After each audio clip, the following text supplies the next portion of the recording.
Hello बच्चों, mission English classes में आपका हार्दिक स्वागत है।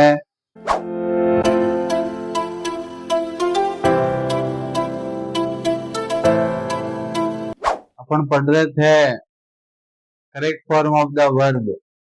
Correct form of the verb में अपन ने पढ़ा था कि जितनी भी इंग्लिश के अंदर क्रिया के जो प्रकार होते हैं, हर सेंटेंस में अलग अलग क्रिया होती है। अलग अलग टेंस में, अलग अलग सेंटेंस में अलग अलग क्रिया का प्रयोग करते थे। उसमें अपन ने एक वचन फर्स्ट फॉर्म का अलग प्रयोग करके देखा, सेकंड फॉर्म का प्रयोग अलग करके देखा, थर्ड का अलग देखा, जरंड का अलग देखा और इन्फिनेटिव का अलग देखा। एक एक क्रिया का कहाँ कहाँ कौन कौन से टेंस में कैसे प्रयोग होता है, कौन सा सेंटेंस आता है, उसमें कौन सी क्रिया लगाते हैं, ये अपन ने किया था। फिर उनके अपन ने प्रैक्टिस सेट किए थे। सबका मिक्स अलग अलग सेंटेंस को कैसे पहचाना जाता है, वो शब्द की एक टेबल बताई थी। उस टेबल के आधार पर उस सेंटेंस का टेंस निर्धारित करके उसमें कौन सी क्रिया लगती है, एक सामान्य संकेतात्मक शब्द लिखे थे।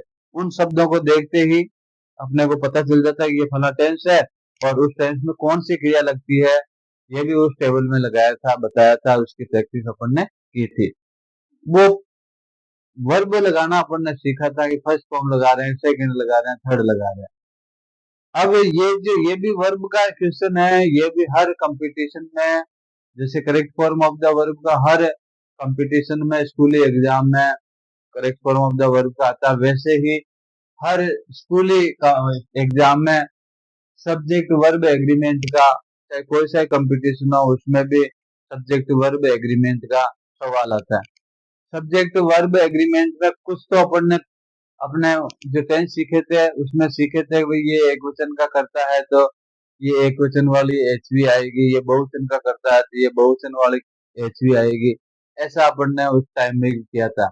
लेकिन अब ये जो है थोड़ा स्पेशल है, उससे हटके जो टेंस के अंदर सीखा था कि आई बहुवचन है, कहीं एक वचन है, ही एक वचन है, सी एक वचन है, इट एक वचन है, दे बहुवचन है, वी बहुवचन है, और यू बहुवचन है। ऐसा अपन ने पढ़ा था। सीता एक वचन है, सीता और गीता है तो वो बहुवचन है।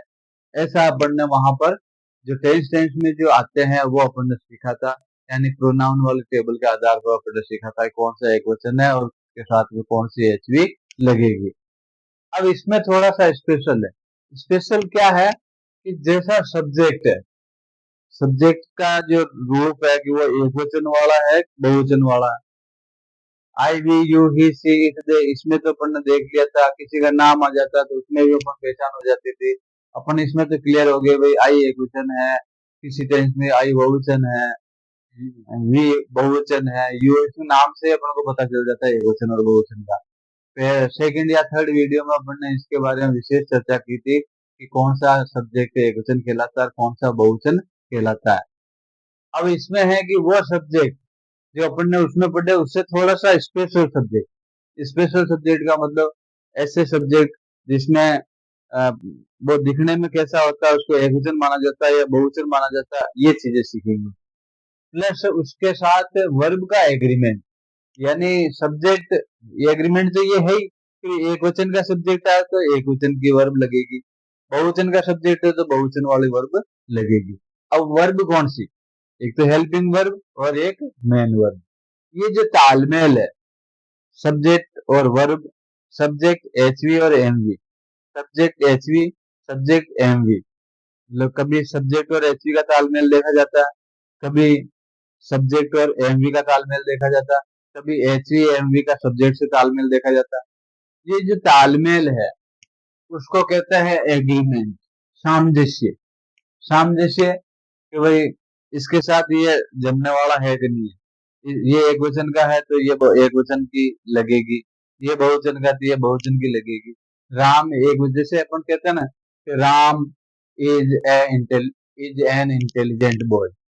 अब यदि यूं बोल दे कि Ram are an intelligent boy तो वो गलत हो जाता है। गलत हो जाता है ना, क्योंकि राम एक वचन है और उसके साथ अपन ने आर लगा दिया तो वो उसका एग्रीमेंट नहीं हुआ, उनके साथ कॉन्कॉर्ड नहीं हुआ। इसको दूसरा शब्द है कॉन्कॉर्ड। कॉन्कॉर्ड का मतलब सह और कॉर्ड का मतलब संबंध, यानी उसके साथ जुड़ने वाला। कॉन्कॉर्ड होता है उसके साथ तालमेल बिठाने वाला। उसको कहते हैं वर्ग एग्रीमेंट। तो मैं फिर से एक बार वापस इसको रिवाइज करता हूँ कि सब्जेक्ट के अनुसार एचवी लगाना, सब्जेक्ट के अनुसार एमवी लगाना। सब्जेक्ट के अनुसार का मतलब सब्जेक्ट एक वचन वाला है तो एचवी भी एक वचन वाली, एमवी भी एक वचन वाली। बहुवचन का है तो एचवी भी बहुवचन की और एमवी भी बहुवचन की। इसी को सब्जेक्ट वर्ब एग्रीमेंट कहते हैं। समझ में आ गया? जैसे अपन हिंदी के अंदर कहते हैं दाल बाटी। अब दाल बाटी का मतलब है कि वो बहुवचन है। बोलने में तो है कि दाल और बाटी दो चीजें हैं, लेकिन उनको एक ही साथ बोला जाता है, वो एक इकाई मानी जाती है। एक इकाई मानी जाती है दाल बाटी। वो दाल बाटी खा रहे हैं। तो अब दाल बाटी खा रहे हैं, दाल बाटी खा रहा है, होता है ना। अकेला आदमी खा रहा था दाल बाटी खा रहा है, बहुत सारे खा रहे तो दाल बाटी खा रहे हैं। जैसे हिंदी में होता है ना, रहे हैं लगा रहे हैं, रहा है लगा रहा है, तो वो अपने आप से है क्योंकि वो अपनी पर्सनल लैंग्वेज है, अपने मदर टंग की लैंग्वेज है, इसलिए अपन उसमें वो तालमेल कर लेते हैं। लेकिन इंग्लिश अपनी थोड़ी सी अपने परिवार से संबंधित नहीं है, अपने बोलचाल में नहीं है, तो इसमें थोड़ा सा वो सीखना पड़ेगा भाई कौन सा सब्जेक्ट है जिसको एक वचन माना जाता है, कौन सा सब्जेक्ट है जो बहुवचन माना जाता है। इसके कुछ 13-14 नियम है। 13-14 नियम में से अपन केवल 2 या 4 नियम ही पढ़ पाएंगे। अब उन नियमों को आप थोड़ा सा ध्यान से पढ़ेंगे तो जो सब्जेक्ट लिखा हुआ होगा उसको पहचान जाएंगे कि ये एक वचन का है या बहुवचन का है ना। तो अब मेरा कहने का मतलब एग्रीमेंट, सब्जेक्ट वर्ब एग्रीमेंट समझ में आ गया। सब्जेक्ट वर्ब एग्रीमेंट में करना क्या है? करना केवल इतना सही है, सब्जेक्ट लिखा हुआ होगा, वर्ब की जगह खाली होगी, एचवी की भी हो सकती है, एमवी की भी हो सकती है खाली। अब उसमें कोष्टक में दिया हुआ होगा, कोष्टक में नहीं दिया होगा तो आपको लगाना होता है, तो उस सब्जेक्ट को देख के उसमें एचवी और एमवी का प्रयोग करना ही वर्ब सब्जेक्ट वर्ब एग्रीमेंट का क्वेश्चन हो जाएगा। रीट के एग्जाम में, चाहे आरएस का एग्जाम हो, चाहे आईएएस का एग्जाम, चाहे कोई सा कंपटीशन हो, आपको ये क्वेश्चन हर हालत में मिलता है और बिल्कुल जनरली क्वेश्चन आता है। लेकिन इसके जानकारी नहीं होने से लगभग ये सवाल है जो गलत जाता है, क्योंकि इसमें थोड़ा सा स्पेशल पूछा जाता है। अब ही के साथ में इज लगेगा, एम लगेगा, आर लगेगा, ये तो जनरल बात है। ये तो स्कूली स्कूली जो क्वेश्चन पेपर होता है उसमें आता है कि ही के साथ ई जाएगा, एम आएगा, आर आएगा। लेकिन कंपटीशन एग्जाम में ही नहीं देके दाल बाटी दे दिया। अब दाल बाटी बच्चे पढ़ के देख लेते हैं कि ये दाल और बाटी बहुवचन है, आर लगा देते हैं, जो वो गलत साबित होता है। ऐसे स्पेशल इसके नियम है, उन नियमों के बारे में अपन चर्चा करेंगे। तो जब दो सिंगुलर सब्जेक्ट एंड से जुड़े हुए हो, दो सिंगुलर सब्जेक्ट एंड से, अब ये तो सिंपल सी बात है। राम खाली जगह गोइंग टू अजमेर, जैसे ये है राम खाली जगह गोइंग टू अजमेर। अब इसमें कह दिया कि इसमें इज, एम और आर में से कौन सी लगेगी। राम एक वचन है तो एक वचन वाली कौन सी होती है? इज। यहाँ इज लगा दे। यदि ये इज एम आर में से नहीं पूछता है और वाज और वर में से पूछता है कि इसमें से कौन सी लगेगी, तो वाज लगेगी क्योंकि वाज एक वचन है। यदि ये कहता है कि हैज और हैव में से कौन सी लगेगी, तो अपन इसमें हैज एक वचन वाली है तो हैज लगा देंगे। सिंपल सी बात है। एक वचन वाली यह है, एक वचन वाली यह है, ये एक वचन वाली है ना। परंतु जैसे राम अकेला नहीं आता है, राम एंड श्याम आता है। क्या आता है? राम एंड श्याम। और फिर गोइंग टू अजमेर। अब इसमें कहता है कि इज एम आर से भरो, वाज और वर में से भरो, हैज और हैव में से भरो, या विल और सेल में से भरो। इसमें विल और सेल में से भरवाता है। तो राम, यहाँ एक वचन वाला सिस्टम नहीं चलेगा। इसमें इसमें क्या होता है कि ये लगता है आई और वी के साथ में, ये लगता है बाकी दूसरे, बाकी अन्य के साथ में, और ये एक वचन के साथ में, ये बहुवचन के साथ में, ठीक है। तो अब जैसे राम के साथ में ये कह रहा है कि विल और सेल में से भरो, तो क्या भरेंगे अपन? विल भरेंगे। क्यों? कि आई और वी आता है तो सेल का प्रयोग, ये अपन ने चर्चा इसमें टेंथ में कर ली।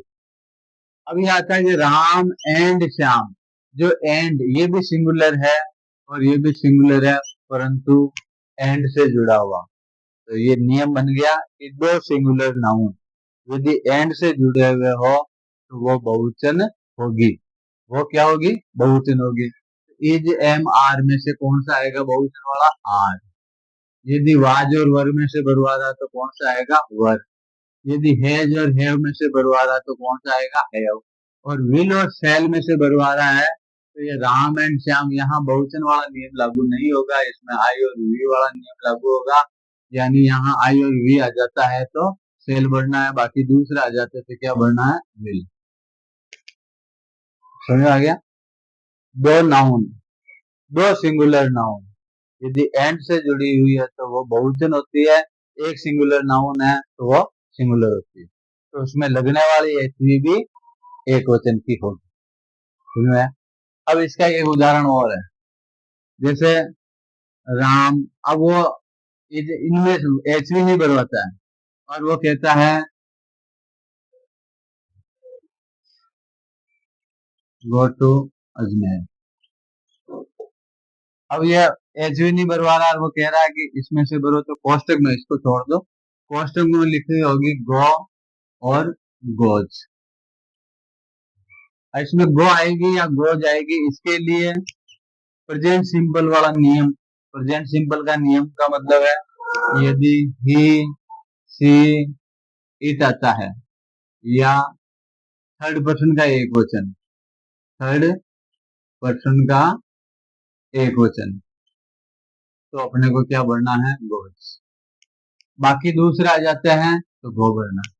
फिर से बता रहा हूं, ही सी इट या थर्ड पर्सन का एक वचन, वही ही सी इट होता है, या किसी थर्ड पर्सन के एक वचन की नाउन, जैसे राम है श्याम है, एक वचन नाउन कोई भी सिंगुलर आ, नाउन सिंगुलर हो, थर्ड पर्सन की नाउन है जो वो सिंगुलर हो, तो ऐसी स्थिति में अपने को एस या ईएस वाली भरनी है। क्या भरनी है? एस या ईएस वाली, तो यहाँ कर देंगे गोज। ठीक है। अब इसी में आता है राम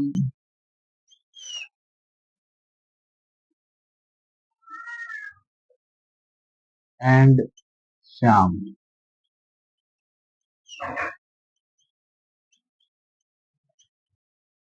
अब कहता है कि गो और गोज में से भरो। अब ये थर्ड पर्सन की तो है लेकिन ये बहुवचन होगी, ये थर्ड पर्सन का था, एक वचन का था, एक वचन वाले में थर्ड पर्सन के एक वचन में गोज, ये वाला। ठीक है। और थर्ड पर्सन में बहुवचन वाली आती है तो अपने को एस या एस वाली नहीं लगानी, वो लगानी। ये आपके समझ में आया होगा कि थर्ड पर्सन में एक वचन में कौन सी लगेगी और बहुवचन में कौन सी लगेगी।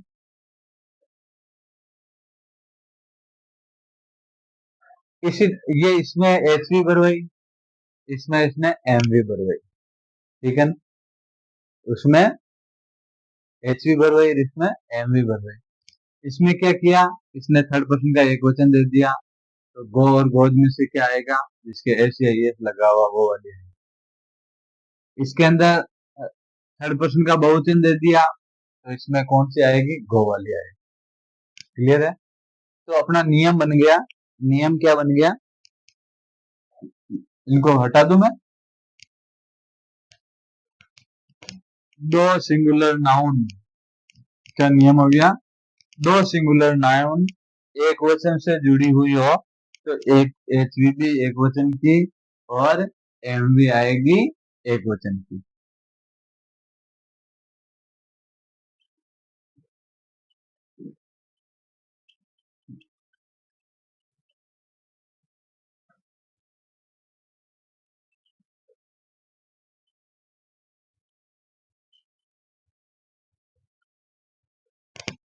दो सिंगुलर नाउन एंड से जुड़ी हो तो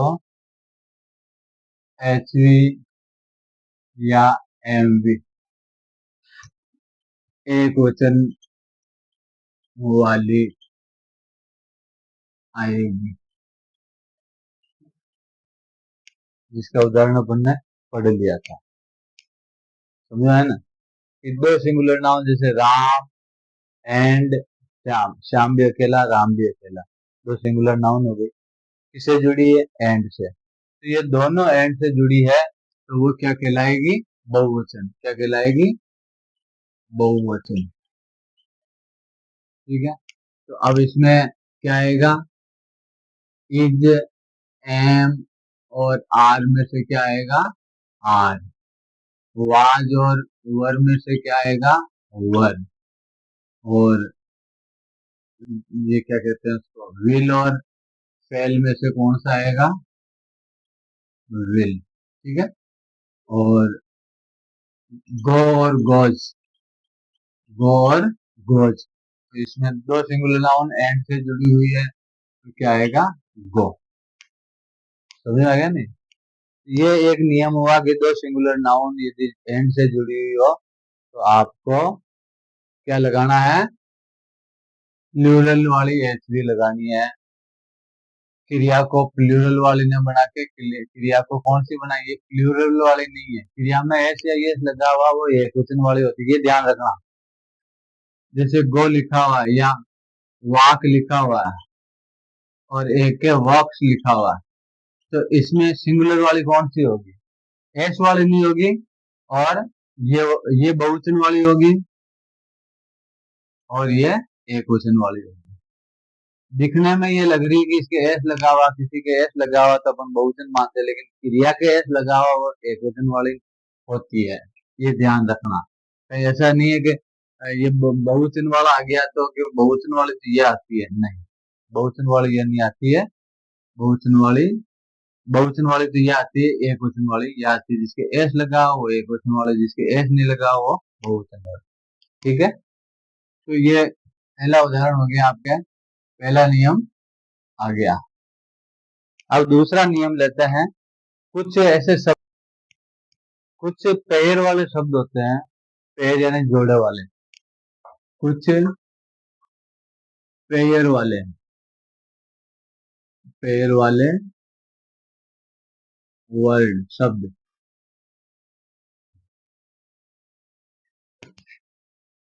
होते हैं जो एंड से जुड़े होते हैं,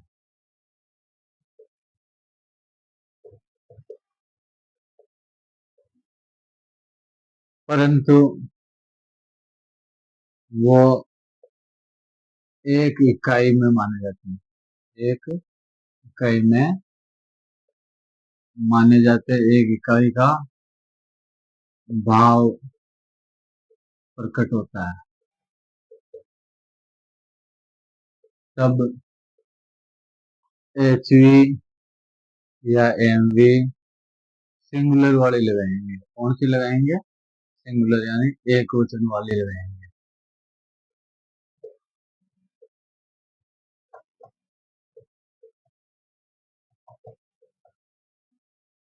पेयर, पेयर का मतलब समूह वाले। कौन सा?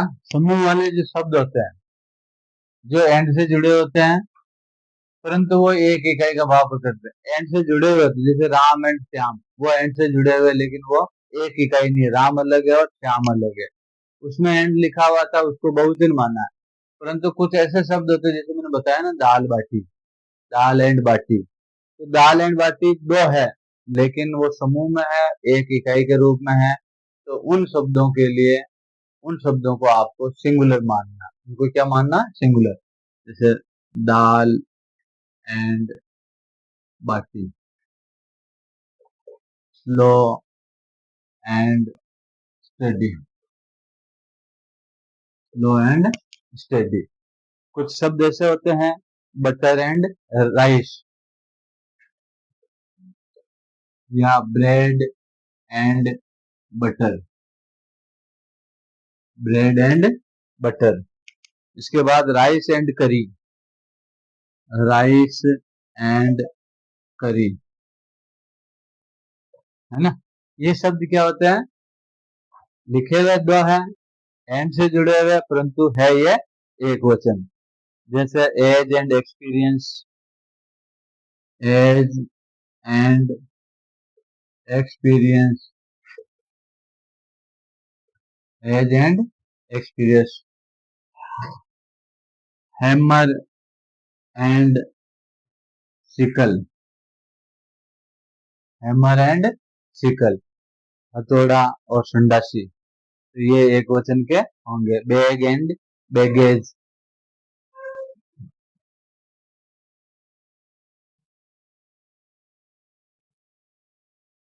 बैग एंड बैगेज यानी थैला और उसका सामान, थैला और सामान।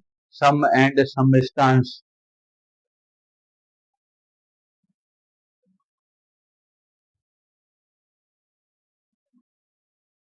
सम एंड सबस्टांस, राशि और पदार्थ, राशि और पदार्थ यानी कुछ ढेर और इसका पदार्थ का ढेर, तो ये क्या, ये किस में आएंगे, एक वचन में। ट्रूथ एंड ऑनेस्टी, ये सारे, ये शब्द है। दाल एंड बाटी एक इकाई, स्लो एंड स्टेडी एक इकाई, ब्रेड एंड बटर एक इकाई, राइस एंड करी एक इकाई, एज एंड एक्सपीरियंस एक इकाई, हैमर एंड सिकल एक इकाई, बैग एंड बैगेज एक इकाई, सम एंड सबस्टांस एक इकाई, ट्रूथ एंड ऑनेस्टी एक इकाई। तो इनमें क्या, ये समूह वाले शब्द है, जोड़े वाले हैं, एंड से जुड़े हुए हैं। अब लगता है ऐसा रहा जैसे एंड से जुड़ा हुआ है बहुवचन, जैसे ऊपर वाले में अपन देखा कि किसी भी नाउन को एंड से जोड़ा जाता है तो बहुवचन होती है, लेकिन ये नाउन, ये भी नाउन है, ये भी नाउन है, इनको एंड से जोड़ा जा रहा है, लेकिन ये क्या है, एक इकाई।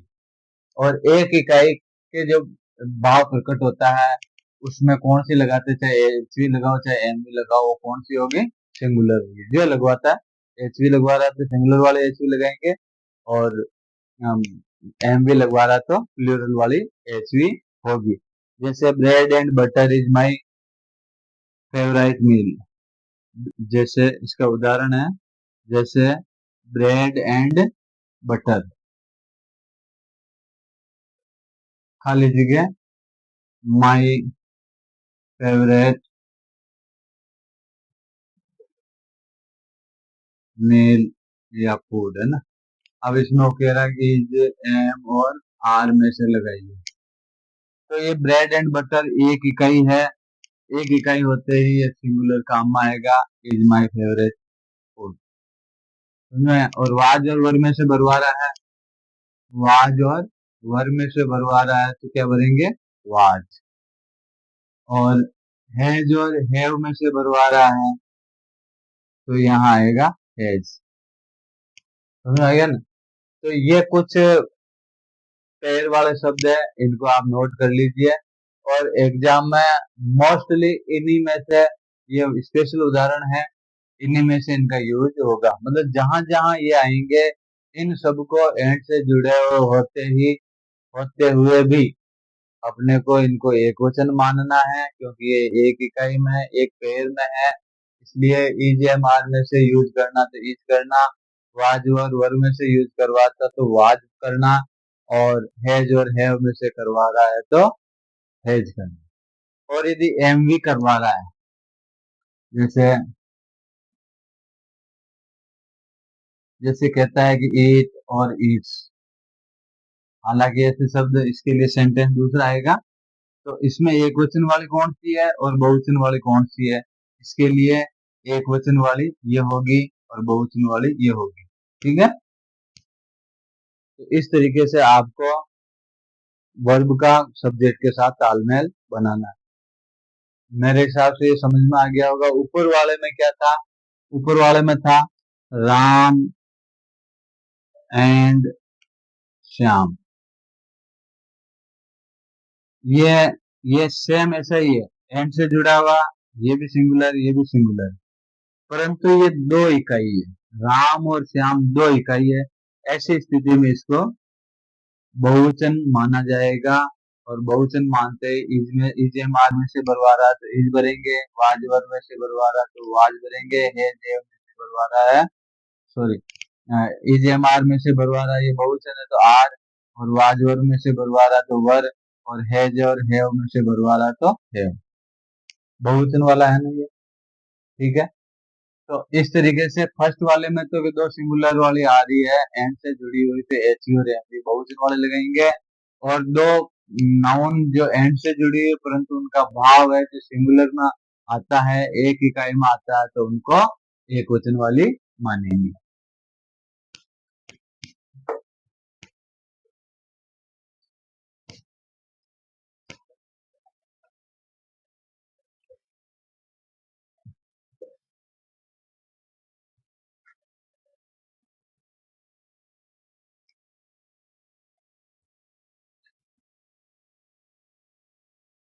यदि पजेसिव प्रोनाउन होता है, क्या होता है? पजेसिव प्रोनाउन, और इसके बाद सिंगुलर नाउन आती है, सिंगुलर नाउन, और फिर आता है एंड, और फिर आती है सिंगुलर नाउन। पजेसिव प्रोनाउन के साथ में सिंगुलर नाउन, किससे जुड़े? एंड से जुड़े हुए, और वापस सिंगुलर नाउन आती है। ऐसी स्थिति में इनको एक वचन माना जाएगा, एक वचन माना जाएगा, और एक वचन मानते ही सिंगुलर वर्ब आएगी। क्या आएगी? Singular verb.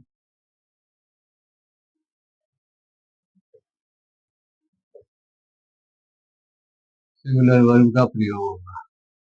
Possessive pronoun, possessive pronoun कौन से होते हैं? I, my, me, we, our, us, you, your, you, he, his, him, she, her, it, their, them। जो अपन ने प्रोनाउन पढ़े उसमें जो सेकंड रो होती है वो पजेसिव प्रोनाउन होता है। सेकंड रो है जो पजेसिव प्रोनाउन होता है। I subjective pronoun, my possessive pronoun, और me ऑब्जेक्टिव प्रोनाउन। तो ऐसी स्थिति में क्या होगा? ये पजेसिव प्रोनाउन हो गया। इसके बाद सिंगुलर नाउन आती है, फिर वो एंड से जुड़ा हुआ था, फिर सिंगुलर नाउन आती है। तो ऐसी स्थिति में अपन क्या करेंगे? उनको क्या मानेंगे? एक वचन। समझ आ गया? जैसे उदाहरण है, my brother and guardian is coming to see me. My brother and guardian,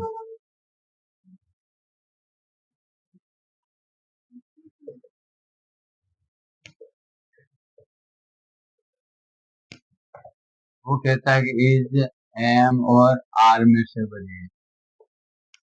अब देखिए, पजेसिव प्रोनाउन ये माई आ गया, सिंगुलर नाउन ब्रदर आ गया, फिर एंड से जुड़ा हुआ, फिर सिंगुलर नाउन आ गया। पजेसिव प्रोनाउन आ गया, सिंगुलर नाउन आ गया, पजेसिव प्रोनाउन के साथ में सिंगुलर नाउन, फिर किससे जुड़ा? एंड से, और फिर वापस सिंगुलर नाउन है, तो इसको एक वचन माना जाएगा, यानी इसका प्रयोग होगा। मेरा भाई और मेरा भाई और संरक्षक, मेरा भाई और संरक्षक यानी अभिभावक। तो मेरा भाई है जो अभिभावक है, मेरा भाई है वो क्या है? मेरा अभिभावक भी है। इसलिए इसने लिखा माई ब्रदर एंड गार्जियन।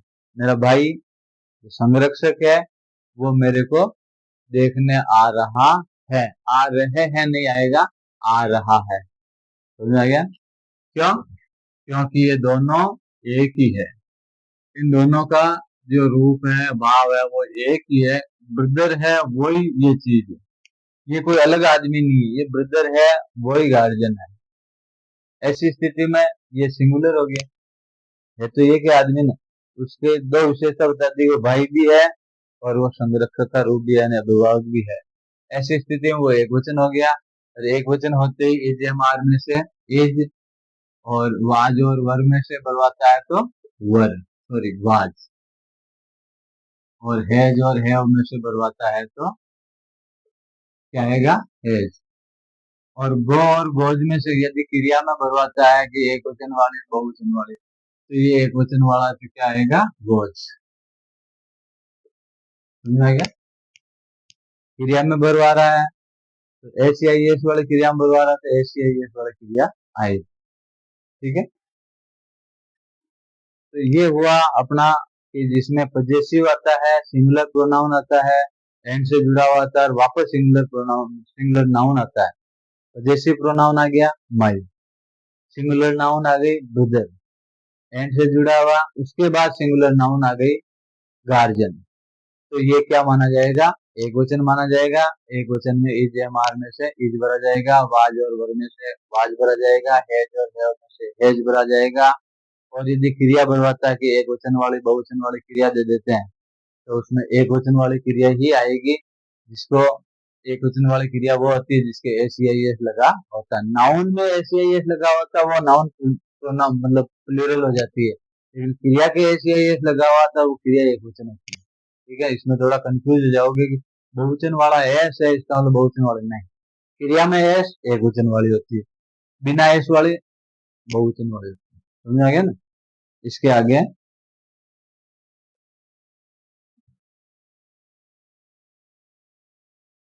अब इसमें ये बात आती है कि इसी को यदि अपन ऐसे लेते हैं, इसका दूसरा रूप ले लेते हैं, जहां पर पजेसिव, ये जो पजेसिव है ना, पजेसिव प्रोनाउन आ रहा है,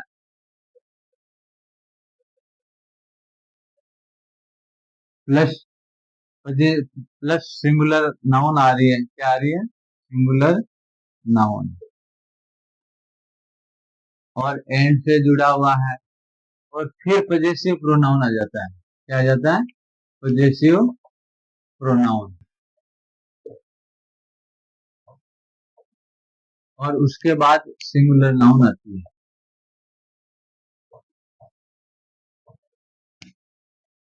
पजेसिव प्रोनाउन जैसे ये माई आया, पजेसिव प्रोनाउन, इसके अंदर सिंगुलर नाउन आई, सिंगुलर नाउन आ गई, एंड से जुड़ गया, परंतु इसमें सिंगुलर नाउन ही आई थी एंड के बाद में, इसमें पजेसिव प्रोनाउन के बाद में सिंगुलर नाउन आ रही है, तो बहुवचन माना जाएगा। क्या माना जाएगा?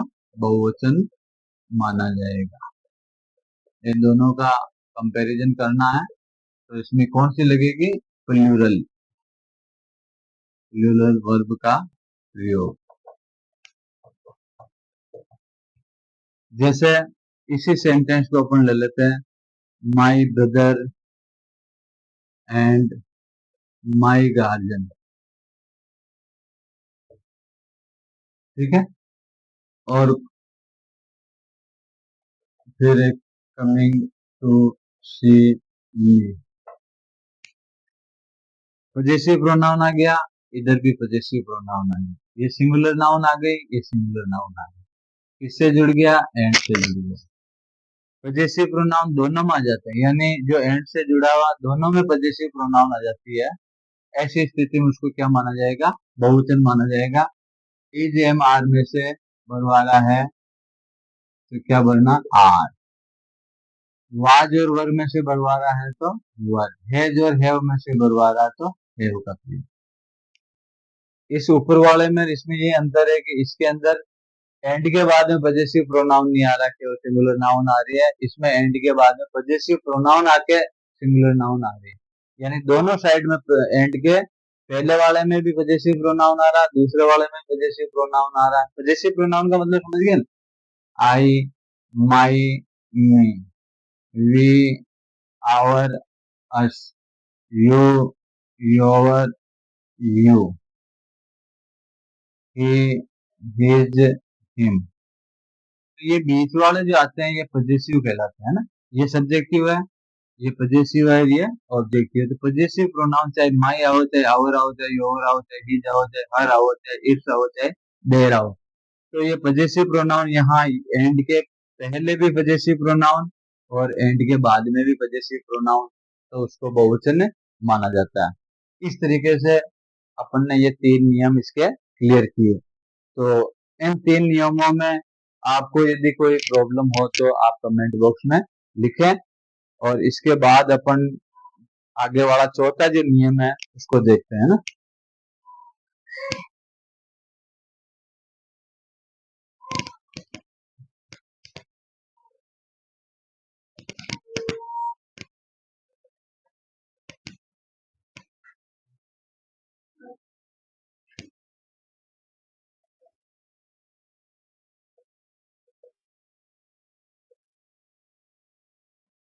इंडेफिनेट आर्टिकल, इंडेफिनेट आर्टिकल कौन सा होता है, ए या एन। इंडेफिनेट आर्टिकल ए और एन, उसके बाद में यदि एडजेक्टिव हो, क्या हो, एडजेक्टिव, ठीक है। और उसके बाद में एडजेक्टिव के बाद में यदि एंड से जुड़ा हुआ, किससे, एंड से, और फिर एडजेक्टिव आता है, फिर क्या आता है, एडजेक्टिव। अब ये चीजें अपन क्लियर करेंगे कि एडजेक्टिव कैसा, और फिर एडजेक्टिव आने के बाद में एडजेक्टिव या इंडेफिनेट आर्टिकल,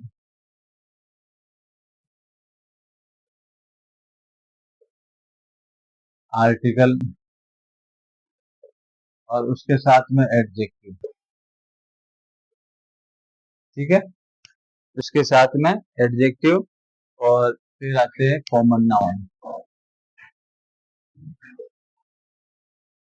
तो ये सारा क्या कहलाएगा, एक वचन माना जाएगा। क्या माना जाएगा, एक वचन माना जाएगा। और क्या आएगी इसमें, सिंगुलर वर्ब आएगा।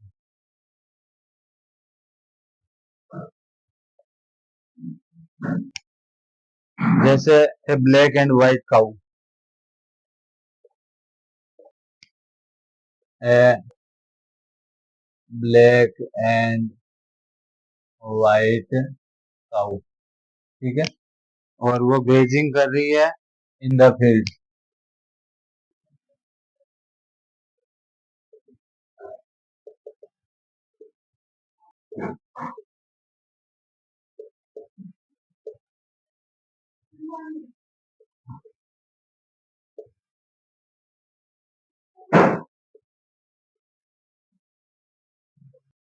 ए, ए और एन इंडेफिनिट आर्टिकल आ गया, एंड से जुड़ा हुआ, और ये ब्लैक क्या है, एडजेक्टिव आ गया। इंडेफिनिट आर्टिकल ये आ गया, और एडजेक्टिव, एडजेक्टिव का मतलब विशेषण, किससे जुड़ा हुआ, एंड से। फिर इंडेफिनिट आर्टिकल आ जाता है, और एडजेक्टिव आ जाता है, ये एडजेक्टिव आ गया। ऐसी स्थिति, यानी ए ब्लैक एंड व्हाइट काउ, इसका मतलब यह है कि गाय है तो वो दो गायें नहीं है, ए ब्लैक है, इसके ए ब्लैक नहीं आ रहा है, इसके ए ब्लैक नहीं आ रहा। तो ऐसी स्थिति में, ऐसी स्थिति में यदि ए ब्लैक आता है तो दो हो जाएगी, और केवल इसके ब्लैक लिखा हुआ एंड से जुड़ी है, फिर व्हाइट लिखा हुआ, तो दो एडजेक्टिव यदि आर्टिकल से जुड़े हुए हैं, दो एडजेक्टिव आर्टिकल से जुड़े हुए हैं, और फिर कॉमन नाउन आ जाती गाय, है ना। ऐसी स्थिति में इसको क्या माना जाएगा, एक वचन, क्योंकि ये काली है वो सफेद है, एक बहुवचन माना जाएगा। ये मैंने लिख दिया। तो इसमें इज एम आर में से कौन सा आएगा, इज। वाज वर में से कौन सा आएगा, वाज। इस तरीके के आपको ये चार नियम बताए। पहला नियम तो था जिसमें दो सिंगुलर नाउन एंड से जुड़े हुए होते तो बहुवचन माने जाते हैं। दूसरा नियम था कि कुछ पेयर वाले शब्द एंड से जुड़े हुए होते हैं, वो एक वचन माने जाते हैं, उसमें एक वचन वाली आएगी। तीसरे में एक पजेसिव प्रोनाउन आता है, फिर सिंगुलर नाउन आती है, फिर एंड आता है, और फिर केवल सिंगुलर नाउन आते हैं तो उसको एक वचन माना जाएगा। तीसरे में एक पजेसिव प्रोनाउन, फिर सिंगुलर नाउन एंड से जुड़ा हुआ, फिर पजेसिव प्रोनाउन, फिर सिंगुलर नाउन, तो वो बहुवचन माना जाएगा। और इसमें आर्टिकल आता है, इंडेफिनेट आर्टिकल आ जाता है एंड में से, और दो एडजेक्टिव जो एंड से जुड़े हुए होते हैं लेकिन सेकंड के अंदर एन नहीं लगा, मतलब आर्टिकल नहीं आता है। ऐसी स्थिति में उसको एक वचन माना जाएगा। और इसी को यदि a black and a white cow, तो इसमें आर आएगा।